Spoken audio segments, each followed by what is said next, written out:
इस rocket, computer, atom के युग में गंगा जी से बढ़कर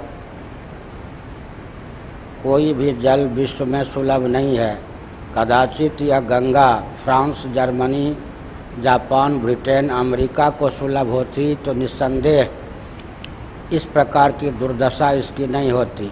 यहाँ तक कि रूस और चीन को भी, जो कि कम्युनिज्म की धारा में बहने वाले राष्ट्र हैं, उनको भी इस प्रकार की दिव्य नदी प्राप्त होती तो उसकी दुर्गति नहीं होती। हमें बहुत कष्ट है कि स्वतंत्र भारत में षड्यंत्र पूर्वक सिंचाई, विद्युत उत्पादन के नाम पर गंगा जी को विलुप्त किया जा रहा है। गंगा जी के साथ यह खिलवाड़ उचित नहीं है। मैं केंद्रीय सरकार की इस बात को लेकर समीक्षा और आलोचना करता हूं कि आरंभ से अब तक विदेशी षड्यंत्रकारियों का यंत्र बनकर केंद्रीय शासन ने गंगा को विलुप्त करने का षड्यंत्र प्रारंभ किया था। इस समय जो परियोजना चल रही है टिहरी के आगे गंगोत्री तक, जिसके माध्यम से गंगा का दर्शन भी अब व्यक्तियों को सुलभ नहीं होगा, यह जघन्य अपराध है, सत्ता लोलुपता, अदूरदर्शिता की पराकाष्ठा है और भौतिक अर्थ काम के नाम पर धार्मिक मान्यताओं को आघात पहुंचाने का एक प्रकार से षड्यंत्र ही है। आवश्यकता इस बात की है कि हिंदू अपने अस्तित्व आदर्श की रक्षा के लिए कटिबद्धता का परिचय दें। कोई भी सत्ता लोलुप, अदूरदर्शी राजनेता या राजनीतिक दल इस प्रकार का दुस्साहस नहीं कर सके। इस प्रकार के संघ बल की आवश्यकता है। चाहे गंगा के विलुप्त होने की समस्या हो, चाहे सेतु के टूटने की समस्या हो, सबके मूल में हिंदुओं को दिशाहीन बनाने का षड्यंत्र है।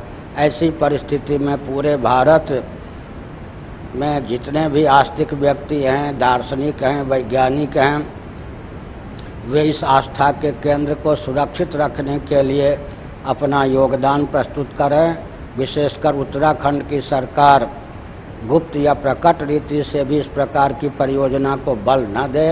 मैं उत्तराखंड की सरकार से अनुरोध करता हूं कि इस प्रकार के षड्यंत्र में सहभागिता का परिचय न देकर बन सके तो टिहरी बांध का भी उचितम तोड़कर गंगा की अविरल धारा को शुद्ध बुद्ध मुक्त रूप में प्रवाहित होने दे।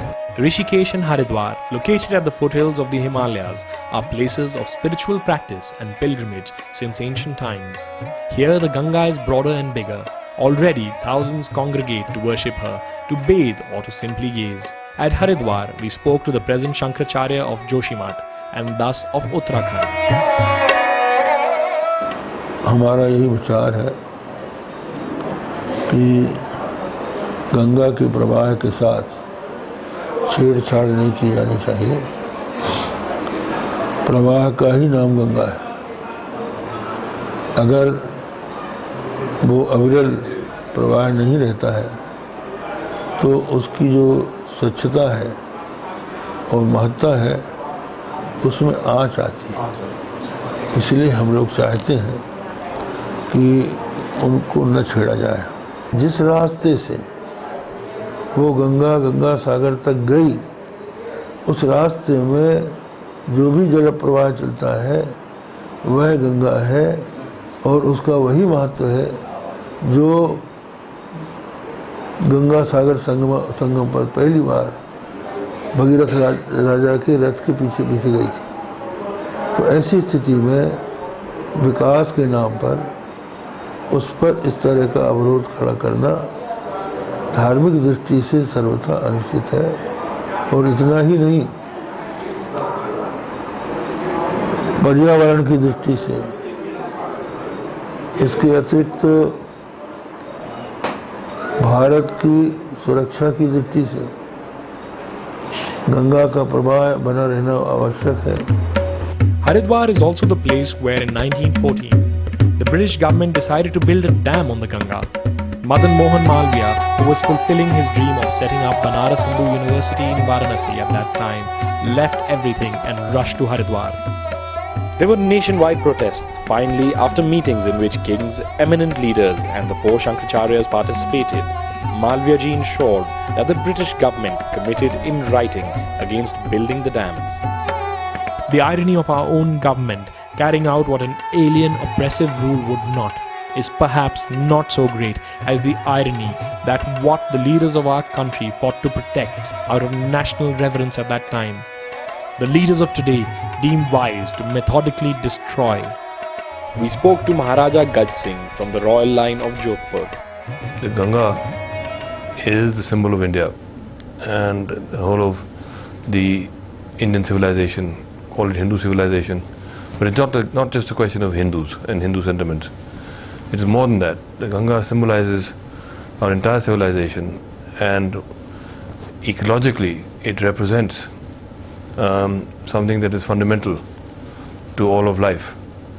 And that is why it has such a high place in our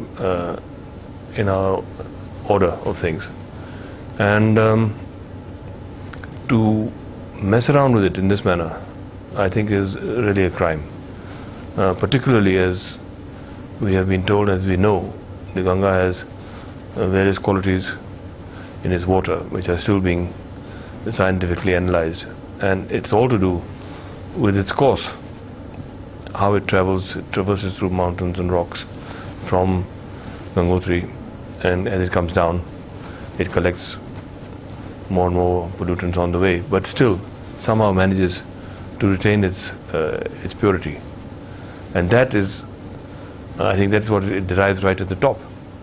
And you start interfering with the top end of the Ganga and its flow, and these are things that we don't really know fully about what will happen. And the very nature of the quality of water will change, and that means the nature of the river will change.